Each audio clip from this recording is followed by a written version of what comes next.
போரால் நாடு திரும்ப முடியாமல் தவிக்கும் இந்தியர்கள் தங்குவதற்கு வசதியாக துபாயில் உள்ள இந்திய தொழிலதிபர் ஒருவர் இலவச தங்குமிடம், உணவு கொடுத்து அவர்களுக்கு உதவிக்கரம் நீட்டியுள்ளனர். ஈரான் மீது அமெரிக்காவும் இஸ்ரேலும் இணைந்து போர் தொடுத்துள்ளன. இதில் அயதுல்லா அலி கமேனி கொல்லப்பட்டார். அதன் பின்னர் ஈரானும் மேற்காசிய நாடுகளில் உள்ள அமெரிக்க இராணுவ தளங்களை குறிவைத்து தாக்கி வருகிறது. இதனால் அங்கு பதற்றம் நிலவுகிறது. விமானங்கள் ரத்து செய்யப்பட்டதால் இந்தியர்கள் நாடு திரும்ப முடியாமல் தவித்து வருகின்றனர்.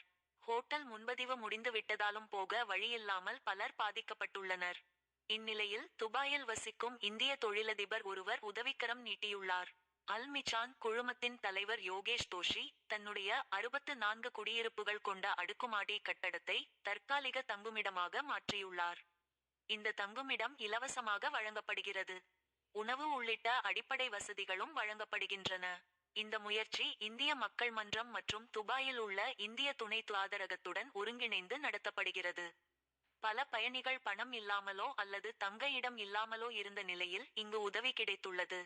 இதேபோன்று துபாயிலிருந்து சில கிலோமீட்டர் தொலைவில் உள்ள அஜ்மானில் இந்திய தொழிலதிபர் திர்திரத் ஜெயின் என்பவரும் இதேபோன்ற உதவியை செய்து வருகிறார். ஹோட்டல்கள் மற்றும் பல்வேறு இடங்களில் இருந்து சிக்கி தவிக்கும் இந்திய பயணியரை அழைத்து வர 6 ரோல்ஸ் ராய்ஸ் உட்பட 11 கார்களையும் கொடுத்து திர்திரத் உதவியுள்ளார்.